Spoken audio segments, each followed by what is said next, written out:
So hello everyone, welcome to the video. So the first question it was write a short note on cultural relativism.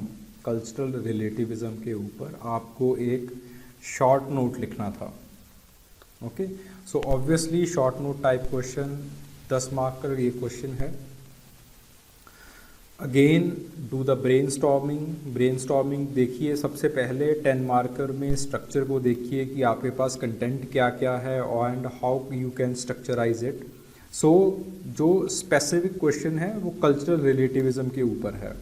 ठीक है, यहाँ पे cultural ethnocentrism ये वो सारी चीज़ें नहीं कही हैं कहीं पे भी. तो एथनोसेंट्रिज्म को you can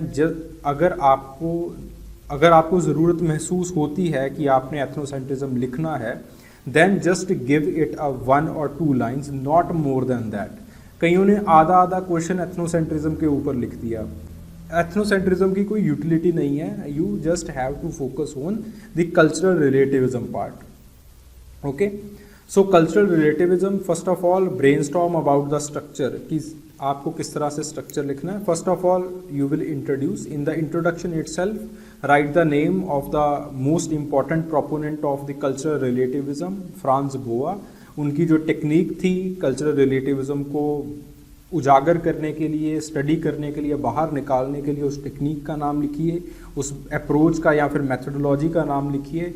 then after that you write that crux of the cultural relativism. क्या क्रक्स है कल्चरल रिलेटिविज्म का? What are the postulates, what are the contributions, what are the criticisms, what are the applications. ये सारी चीज़ें आपको content में लिखनी हैं. Okay, then you have to conclude.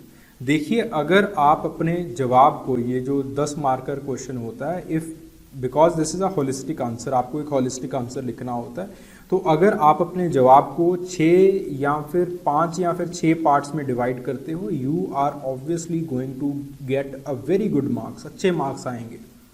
ठीक है, क्योंकि हर एक पार्ट का आपको 1.5 या फिर 1 नंबर तो दिया ही जाएगा. सो हर एक 360 आंसर आपके पास अवेलेबल होना चाहिए in this case, in the case of the 10 marker questions.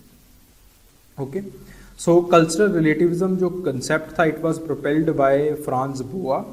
ठीक है, with his approach of the historical particularism and he with the approach of historical particularism he emphasized on the uniqueness of each culture, race, language, etc etc.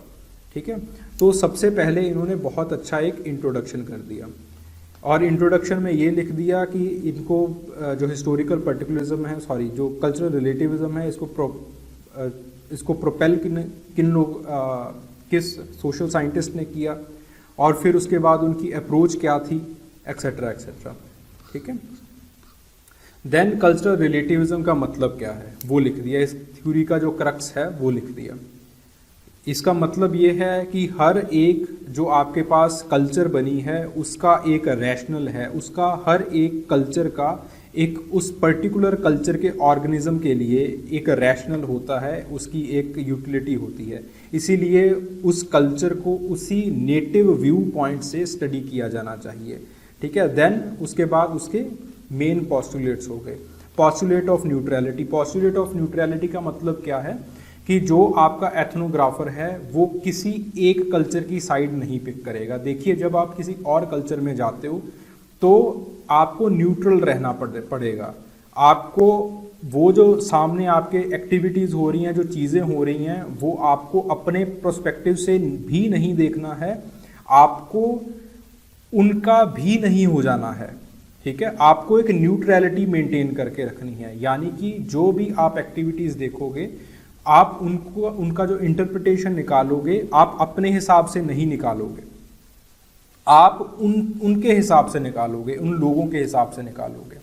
ठीक है, then this is the postulate of the neutrality. Postulate of the neutrality का उसके आगे ही आ जाता है कि आप rationality लगाओगे that why these cultural traits are existing here and along with this that you will emphasize on the insiders view.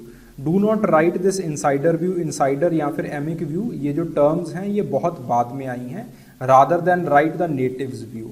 Natives view लिखिए, because these are the terminologies, जैसे जैसे टर्मिनोलॉजीज दी गई हैं आपको वैसे वैसे ही लिखनी है। जो एमिकेटिक व्यू है ये कॉग्निटिव एंथ्रोपोलॉजी लेके आई है।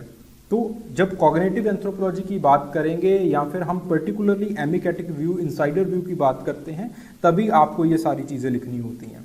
Okay, in relativism, cultural relativism में you will just write the natives view. Okay, then उसके बाद एक एग्जाम्पल दे दिया इन्होंने कि त्रिमशामशा क्रिएशन मिथ जो है वो फ्रांस बोआ ने स्टडी की थी थ्रू द हिस्टोरिकल पर्टिकुलरिज्म, और वो इसी मिथ के ज़रिए जो आपके पास कल्चरल रिलेटिविज्म है उसको बताते हैं, उसको सब्सटेंशिएट करते हैं।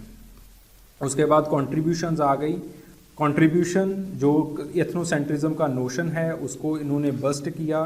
फिर उसके बाद पोस्ट मॉडर्निज्म का डीकंस्ट्रक्शन है या फिर पोलीवोकैलिटी प्रिंसिपल है, उसका बेस भी यही आपके पास कल्चरल रिलेटिविज्म से बनता है।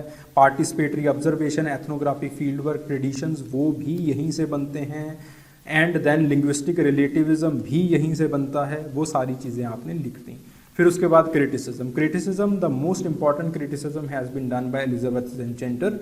एलिजाबेथ ज़ेंटेंटर कहती हैं कि जो आपके पास पॉलिटिकली डोमिनेंट क्लासेस हैं और कुछ फंडामेंटलिस्ट ग्रुप हैं वो कल्चरल रिलेटिविज्म का यूज़ करते हैं and they harm the human rights. तो वे ह्यूमन राइट्स को हार्म करते हैं। For example restriction of women bye Taliban ISIS. तो तालिबान आइसिस ने जो एक अपना जो एक रैशनल दिया था वो ये दिया था दैट वी आर कल्चरल रिलेटिविस्ट, ये हमारी कल्चर है, आप हमारी कल्चर में मत झांकिए, ठीक है, हमारे व्यू पॉइंट से ये चीज़ों को देखिए। But obviously that is wrong. Female genital mutilation, ये भी बोराज में, ये भी बहुत अच्छा एग्जाम्पल है।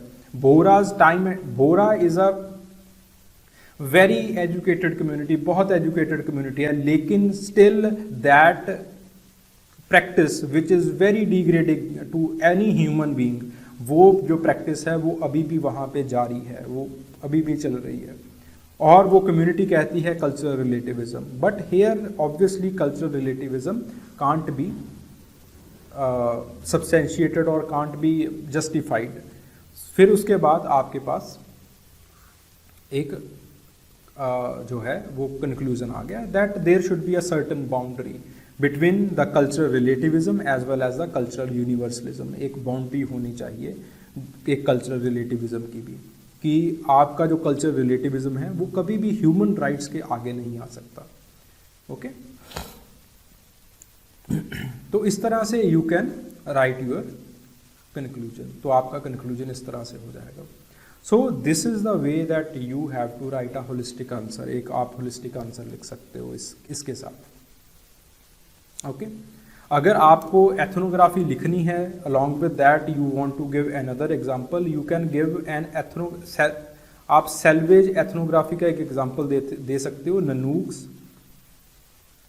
ननूक्स of North, Nanook's of the North, ये यूट्यूब के ऊपर भी है, ठीक है। तो ये सेल्वेज एथनोग्राफी का एग्जांपल है इन विच आपके पास that cultural relativism was used. Cultural relativism इस सेल्वेज एथनोग्राफी में यूज हुआ था।